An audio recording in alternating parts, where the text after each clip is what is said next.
सार बे दिनैनि जे बासबारि गोजौ फरायसालिनि लांगोना फोथाराव जे साहित्य एकाडेमि आरो बर' थुनलाइ आफादनि बरजरा डिस्ट्रिक्टनि जे जुथाइ बानजायनायावहाय जे दिनैनि बे हाबाफारिखौ लानाय जादों बे हाबाफारिनि सोमोन्दै सारा फंनैसो जोंनि नायगिरिफोरनि सिगाङाव मा मेसेज होनो सानो बेनि गेजेरजों बेखौ बुंगोन नामा? गोजोनथाव बाथ्रा जोङो भारत सरकारनि साहित्य एकाडेमि आरो बर' थुनलाइ आफाद बरजरा जिल्लानि जथाइ नाजानायाव दिनै बासबारि गोजौ फरायसालिनि लांगोनायाव बे मोनथाम हाबाफारिखौ लानानै बेवहाय खुंनाय जादों गाजा गोमजायै आरो बेयाव गोजोनथाव बाथ्रा बेनो जे साहित्य एकाडेमि आरो बर' थुनलाइ आफादनि बेबायदि खुंनायाव गोबां बेबायदि खोनासंगिरिफोर फ्राय फैया नाथाय बेवहाय आं नुनो मोनदों बे दादों आरो गोबाङानो उइमेन एस'सिएसन दादों जे समाजनिफ्राय गाज्रि आखुखौ नागारहोनाय समाजाव माने बर' आइजोफ्रा माबोरै थांनानै थानांगौ बेखौ फोरोंनाय समाजाव आइजोफोरनि स्टेटासखौ समाजाव माबोरै माने हारिमायारि माने थाखोआव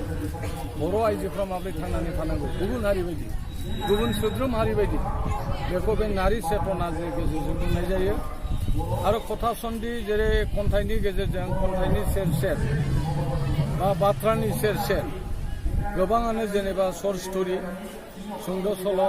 बायदिसिना बिदि सल'मा लिरनानै लेखा बिजाब फोसावो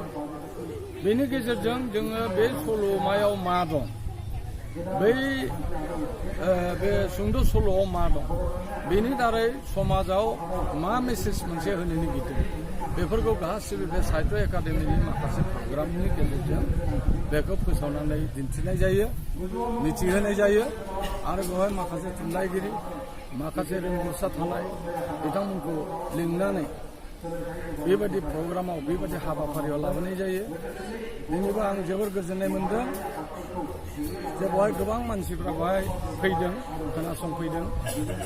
आरो साहित्य एकाडेमि आरो बरजरा जिल्ला बर' थुनलाइ आफादनि बिबानगिरि जाय बिथांमोना लाबोदों बेवहाय बे हाबाफारिखौ लाबोदों जोबोद साबायखर आरो जोङो मिरुनि बर' थुनलाइ आफादाबो जों माखासे माने बर' राइटार्स फेस्टिभेल बर' लिरगिरि फोरबो आरो बेबायदिनो जोङो लाइमोन लिरगिरिफोरनि फोरबो आइजोफोरनि फोरबो बेबायदि गुबुन गुबुन जायगायाव जोङो माने खुङो आरो देग्लायबो जोङो उदालगुरि कलेजाव बर' राइटार्स फेस्टिभेल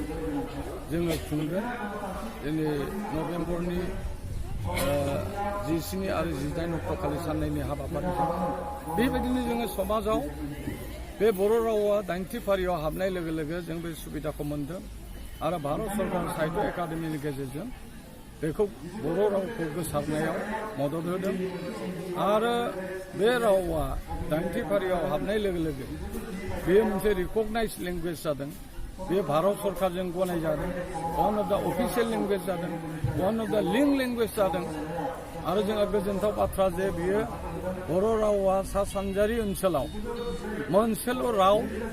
बे ट्राइबेल राव बे जनजाति राव बे बर'फोरनि राव बे रिकगनिसनखौ मोनदों दा सा सानजारि ओनसोलाव जोङो मणिपुराबो 90 फारियाव हाबदों असमियाबो 90 फारियाव हाबदों आरो बर'आ हाबबाय बे गोजोनथाव बाथ्रा बेनो जे जोङो 90 फारियाव हाबनाय लोगो लोगो बे सुबिदाखौ जों मोनदों